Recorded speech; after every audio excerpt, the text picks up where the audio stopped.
दोस्तों, क्या आप जानते हैं महाभारत काल में कुरुक्षेत्र में जो युद्ध लड़ा गया था, उस युद्ध में कई योद्धा शामिल नहीं हुए थे। जैसे बलराम जी युद्ध में शामिल नहीं हुए थे और वे इस युद्ध को देखे भी नहीं थे, परंतु 3 लोग ऐसे थे जो युद्ध में प्रत्यक्ष रूप से शामिल नहीं हुए थे। हालांकि इन्होंने संपूर्ण युद्ध को बहुत अच्छे से देखा था। क्या आप जानते हैं कि वे 3 लोग कौन थे? कहते हैं कि भगवान श्री कृष्ण के मुख से निकला गीता का ज्ञान अर्जुन के अलावा संजय, हनुमान जी, बर्बरीक और भगवान शंकर ने सुना था। इसी के साथ इन चारों ने ही युद्ध को भी देखा था। हनुमान जी ने रथ के ऊपर बैठकर, शंकर जी ने कैलाश पर्वत पर बैठकर और संजय ने हस्तिनापुर के महल में बैठकर सुना और देखा भी था। इसी के साथ बर्बरीक का कटा सिर एक पहाड़ पर रख दिया था, जहां से उन्होंने इस युद्ध को देखा था। नंबर 12, संजय को दिव्य दृष्टि प्राप्त थी, अतः वे युद्ध क्षेत्र का समस्त दृश्य महल में बैठे ही देख सकते थे। नेत्रहीन धृतराष्ट्र ने महाभारत युद्ध का प्रत्येक अंश उनकी वाणी से सुना। धृतराष्ट्र को युद्ध का सजीव वर्णन सुनाने के लिए ही व्यास मुनि ने संजय को दिव्य दृष्टि प्रदान की थी। संजय के पिता बुनकर थे, इसलिए उन्हें सूत पुत्र माना जाता था। उन्होंने महर्षि वेदव्यास से दीक्षा लेकर ब्राह्मणत्व ग्रहण किया था, अर्थात वे सूत से ब्राह्मण बन गए थे।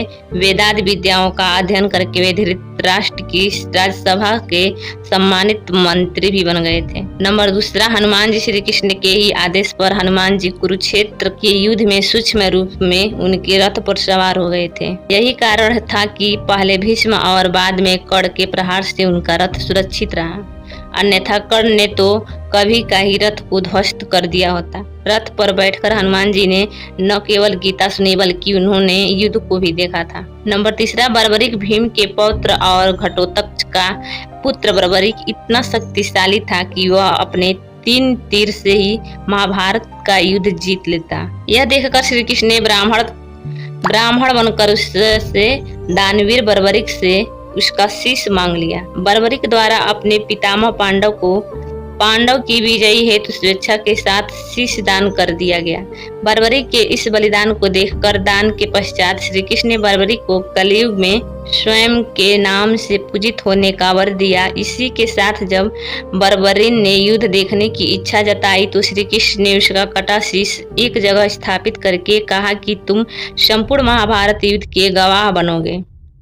फिर जब युद्ध समाप्त हुआ तो बर्बरीक से पांडव ने पूछा कि कौन योद्धा अच्छा लड़ रहा था और जीत किसकी हुई।